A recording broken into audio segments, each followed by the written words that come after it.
Premier livre de Samuel, chapitre 22. David partit de là et se sauva dans la caverne d'Adullam. Ses frères et toute la maison de son père l'apprirent, et ils descendirent vers lui. Tous ceux qui se trouvaient dans la détresse, qui avaient des créanciers ou qui étaient mécontents, se rassemblèrent auprès de lui, et il devint leur chef. Ainsi se joignirent à lui environ 400 hommes. De là, David s'en alla à Mitzpé, dans le pays de Moab. Il dit au roi de Moab, « Permets, je te prie, à mon père et à ma mère, de se retirer chez vous jusqu'à ce que je sache ce que Dieu fera de moi. » Et il les conduisit devant le roi de Moab, et ils demeurèrent avec lui tout le temps que David fut dans la forteresse. Le prophète Gad dit à David, « Ne reste pas dans la forteresse, va-t'en et entre dans le pays de Juda. » Et David s'en alla et parvint à la forêt de Héret. Saül apprit que l'on avait des renseignements sur David et sur ses gens. Saül était assis sous le tamarisque à Gibéa, sur la hauteur. Il avait sa lance à la main, et tous ses serviteurs se tenaient près de lui. Et Saül dit à ses serviteurs qui se tenaient près de lui, « Écoutez, Benjamites, le fils d'Isaïe vous donnera-t-il à tous des champs et des vignes? Fera-t-il de vous tous des chefs de 1000 et des chefs de 100? Sinon, pourquoi avez-vous tous conspiré contre moi, et n'y a-t-il personne qui m'informe d'Isaïe? Pourquoi n'y a-t-il personne de vous qui souffre à mon sujet, et qui m'avertisse que mon fils a soulevé mon serviteur contre moi, afin qu'il me dressât des embûches, comme il le fait aujourd'hui? » Doeg, l'Édomite, qui se trouvait aussi parmi les serviteurs de Saül, répondit, « J'ai vu le fils d'Isaïe venir à Nob auprès d'Akimélec, fils d'Akitub. Akimélec a consulté pour lui l'Éternel. Il lui a donné des vivres et il lui a remis l'épée de Goliath, le Philistin. » Le roi envoya chercher Akimélec, fils d'Akitub, le sacrificateur, et toute la maison de son père, les sacrificateurs qui étaient à Nob. Ils se rendirent tous vers le roi.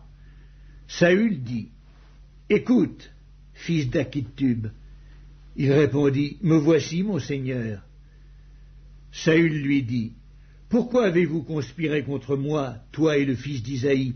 Pourquoi lui as-tu donné du pain et une épée, et as-tu consulté Dieu pour lui, afin qu'il s'élevât contre moi et me dressât des embûches, comme il le fait aujourd'hui? » Akimélec répondit au roi, « Lequel d'entre tous tes serviteurs peut être comparé au fidèle David, gendre du roi, dévoué à ses ordres et honoré dans ta maison? Est-ce d'aujourd'hui que j'ai commencé à consulter Dieu pour lui? Loin de moi. Que le roi ne mette rien à la charge de son serviteur, ni de personne de la maison de mon père, car ton serviteur ne connaît de tout ceci aucune chose, petite ou grande. » Le roi dit, « Tu mourras, Akimélec, toi et toute la maison de ton père. » Et le roi dit aux coureurs qui se tenaient près de lui, « Tournez-vous et mettez à mort les sacrificateurs de l'Éternel, car ils sont d'accord avec David. Ils ont bien su qu'il s'enfuyait, ils ne m'ont point averti. » Mais les serviteurs du roi ne voulurent pas avancer la main pour frapper les sacrificateurs de l'Éternel.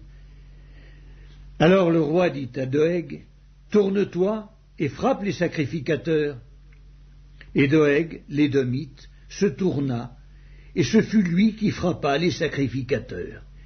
Il fit mourir en ce jour 85 hommes portant l'éphod de lin. Saül frappa encore du tranchant de l'épée Nob, ville sacerdotale. Hommes et femmes, enfants et nourrissons, bœufs, ânes et brebis tombèrent sous le tranchant de l'épée.